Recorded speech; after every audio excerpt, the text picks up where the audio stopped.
Buenos dias, good morning. My name is Susan Miller, and I speak hable un poquito español, but it didn't stop myself and my husband still from moving here to Las Terrenas, or buying property here 4 years ago. My husband and I live in Kentucky, outside of Louisville, Kentucky, and 4 years ago, getting close to retirement age, my husband was getting closer. He had turned 60, and we thought, where could we live in the winter that would be warm, near the ocean, and have a thriving community of restaurants and shops and a good, a grocery store where you can, buy a Diet Coke. Those are the kind of things that I wanted. And so, again, 4 years ago, looking around, we've traveled a lot. We've been all over the world. I'm a sort of a retired professional speaker, and I've been to Australia 5 times, New Zealand, all over Europe, Canada, and something, it was like I hadn't seen anything I really liked. And then, so who we are, live in Kentucky, looking for a place for the winter. And then how we got here. Right. Why did you choose Las Terrenas? Why we chose Las Terrenas was, I was on the website, looking for international retirement places, and I saw an article written by a man named Daniel Hussman. And he wrote all about Las Terrenas.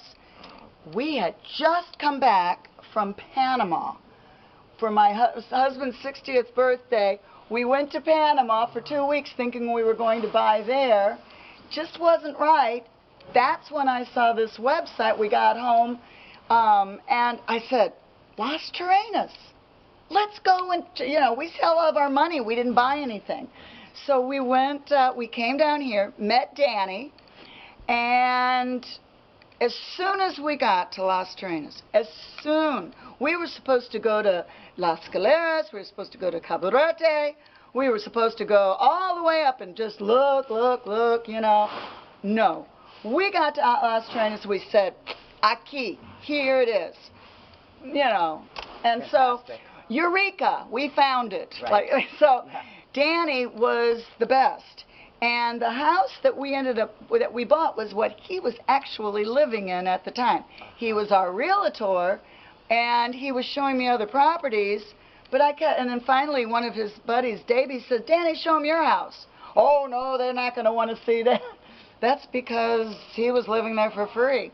So we came and looked at the house, and as soon as we got here, we drove in. I didn't even have to see the inside.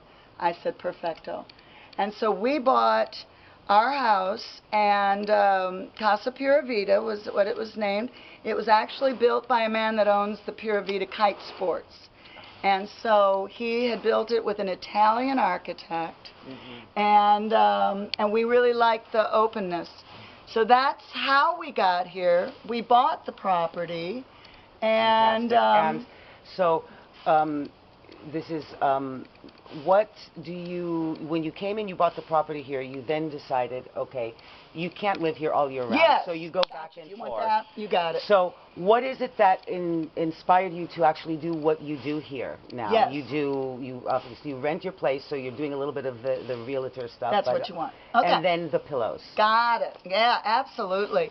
So when we bought the house, the way we knew we could afford to maintain this property and our property in Kentucky, because we got a nice house on the Ohio River, and we love being there. So we rent our property through HomeAway, vrbo.com, TripAdvisor, and we're very blessed that we have a lot of bookings.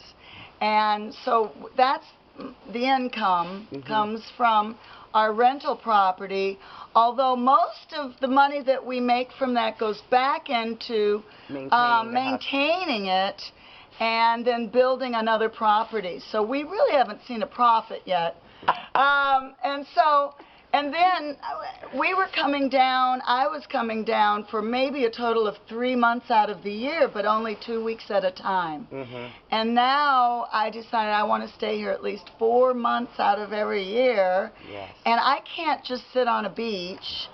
I love to read, but I can't do that. So I started so the next thing we did was we built an apartment. Right. So we used the money from the rentals and we built the Sky Terrace where I'm sitting right now. Okay, so where we were in our story. About the fact that you built this beautiful apartment that you now live in. Now, this was built, though, I designed it, no architect. Right. There was never a plan. It was just, but I am so blessed that I have, I think the other thing, the best thing about being in Las Terrenas are the Dominican and the Haitian people. Right. And they are fantastico, and the Haitians are the hardest working people I've ever seen. Yes. And so my maestro, Frito d'Ambreville, and he's got a wonderful French background before his family moved to Haiti, and their town is d'Ambreville. And so I was so blessed to meet him. And so he was the one I said, can we build this? No problem. Everything I said, and so I designed it, and he built it. He and Sano and Ricky, and then we had Silencio, and I mean, we had like a dozen people at a time working on this building, and it took basically 4 months. From start to finish, everything. And we built this so that my husband and I will be able to stay here. I stay here all the time when we've got the house rented. So that's what we do. And the other thing that I think would be good to say is why we have never regretted 1 minute of moving, of buying property in Las Terrenas.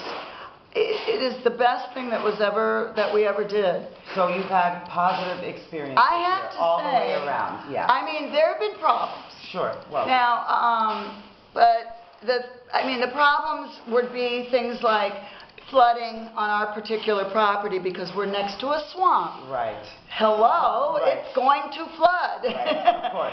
And so we solved the problem. Right. And once we had a ladrone come in, a thief, and took our $200 television we brought down. Not for us, we don't watch it, but the guests. So what did we do? We put the iron bars. Right. But now we do bars that look so pretty. Beautiful. And we've never had any other problems. Right. And the people in this town, and what is so wonderful is that the ability to come and have so many restaurants to choose from. Our realtor, Danny Hussman, ended up opening the best American-speaking place in the entire island, Big Dan's Polar Bar. Right. And it's, it's like Cheers. Yes. The TV show Cheers that was set in Boston. Well, Danny's is the Cheers of Las Terrenas. Everybody knows your name. And so when you walk in, you can always find some. I don't even have that in Louisville, Kentucky. No. And I also feel perfectly safe. Right. Very important. I'm here, a gringo woman, older woman, and I walk usually everywhere at night, totally by myself. I have never had one problem. Nobody messes with me. Yeah. And you realize that if anybody ever stops, it's usually a moto concho driver, conducir, and he's just seeing if I need a ride. If he can make a 25 peso coin to take me somewhere. Right. And so you realize that it's just safe. Right.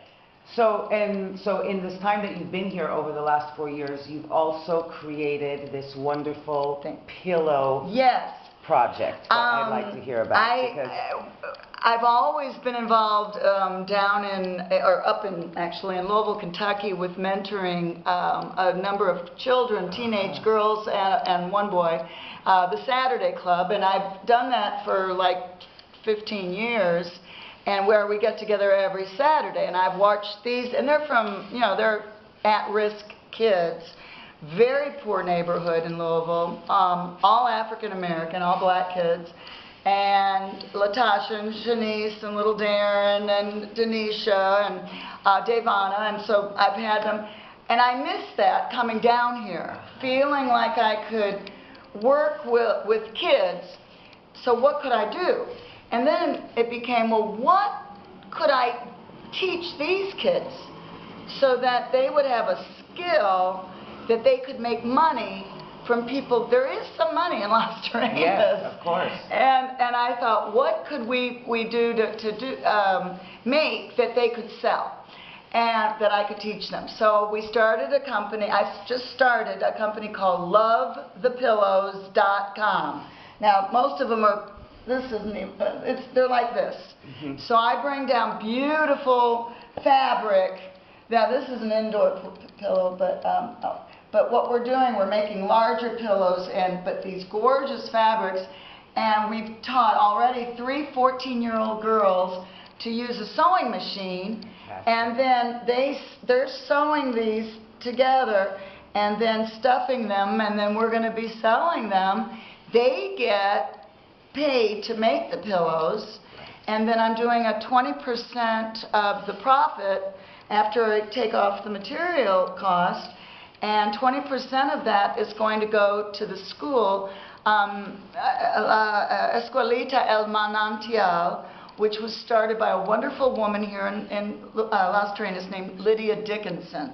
And then I've got a team now. Lydia started the school, and then Noemi Liat is a wonderful person, and she's also a Dominican woman, and so that's what we do. Together you're doing this. And then we're starting a store, and Noemi already got the storefront.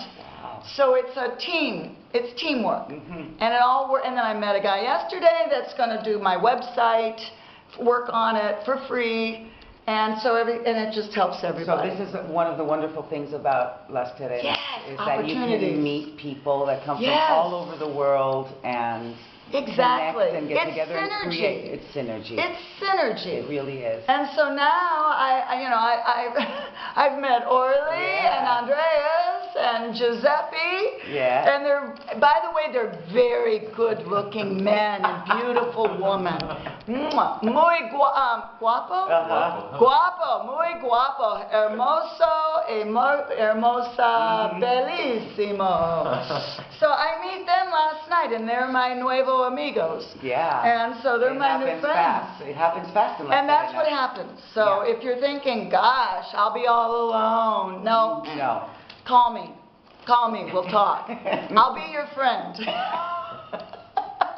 So, being that you actually have decided to come to Las Terrenas, I guess it's been a little over 4 years now, and have invested in the Dominican Republic, do you have any advice regarding investing in this country for friends listening to you now? Absolutely. Okay. Or anything they could do or not do, maybe, or anything? Oh, okay. Good idea. Yeah. Again, I think that anything you invest in terms of property, this town of Las Terrenas, I hope it's not like a Cancun, but when they first took Cancun, there was nothing there, and then Cancun grew. Anybody who had bought property in Cancun or anywhere along that coast in Mexico, they quadrupled at least their money. Right. Well, Las Terrenas, we bought right before the brand new highway was built, connecting Santo Domingo, and now with that new highway, it's an hour and a half to 2 hours max to drive. So any property that you can buy, I wish we had bought more property 4 years ago. And that to me is the best investment you can make, is buy land even if you're not ready to build on it yet. And once you've got that land, then you can hire someone like, my Haitian maestro, and somebody. They're wonderful craftspeople here, and they're all doing their own little things. So you have your iron man that can make the iron. You've got your, all these different craftsmen, the tile work and so forth. And so that would be my best investment advice, is to buy property right now before it goes arriba, and it will. If in terms of businesses, there are a lot of little business opportunities And a friend of mine is opening a mini mart here. And I'm real excited about, that's my friend Noemi Liat, who is volunteering with the pillows. And so she has a mini mart. And I know that that's going to work. Sure. This is a huge tourist place, and it's remarkable. So my advice would be buy property, sit on it, get title. Right. Do not buy anything without title. And the new government is requiring Deselindes, which is a GPS of your titled property. Right. So just make sure you do that. Right. And talk to many people to get their advice. Right. In terms of location. Right. So mistakes that can be made are the usual that you can make anywhere in the world. In other words, if you don't get the proper information and if you don't talk to the right people, sure, you can make... Sure that, make sure that you talk to an attorney. We've got who I think is the best in town, Cesar Calderon with Guzman, and he's wonderful, and so we feel really good about his legal advice, which has been non-existent because we have no problems, no problemos. So investment, do the property is your best bet, and see if you can foresee where the next area is going to be. It's kind of like once Costa Rica was gone, you couldn't buy anything. Now Las Terrenas is almost in this area, Samanà Peninsula. So you kind of want to be looking where is going to be the next area to invest in. That's great advice. And so, anything that comes to your mind that you would like to share as a final closer, any anecdotes? Okay. A lot of people say, oh, the police be careful, the police are so terrible, and if you come here, you're going to see guys with guns. And they're everywhere. And when I first came, I was like, I'm from Kentucky. You know, what are these men running around with guns? And then you realize that usually they don't have bullets, and it's just to look tough. But the police, here's what happened. Last year, I bring my dog Sally with me when I'm here for 4 months, and it was Christmas Eve. We promised my husband, Steve, I said, Sally and I will be home for Christmas. And our friend Miguel, in his SUV, we're driving down the highway, and we get to the second to the last toll booth. There are these 3 toll booths. It's my dog Sally, and her crate, and a suitcase, and me. And we're driving to get to the airport to get the flight to go home for Christmas. It's back to Kentucky. And Miguel's car breaks down at the toll booth. It will not start.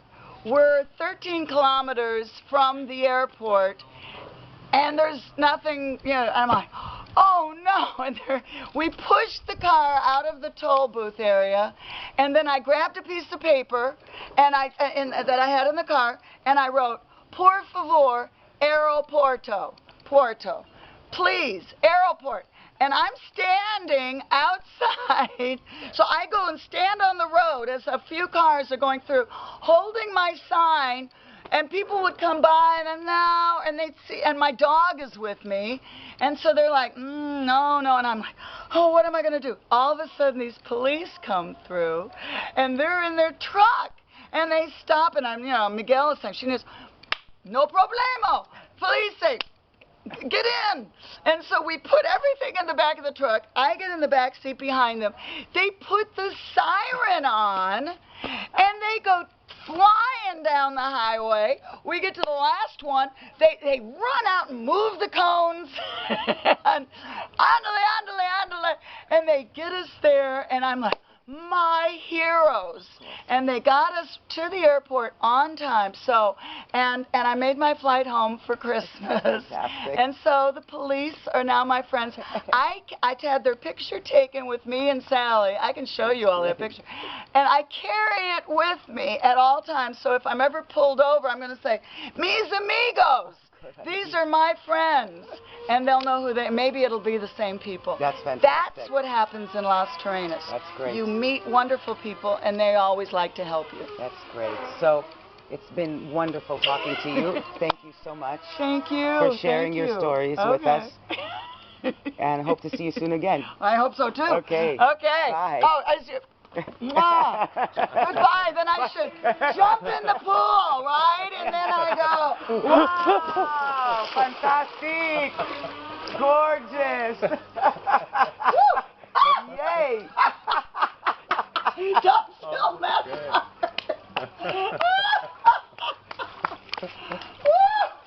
Yay. Good job, Susan. Oh, fantastic. This is life in Las Terrenas. This is the real life in Las Terrenas.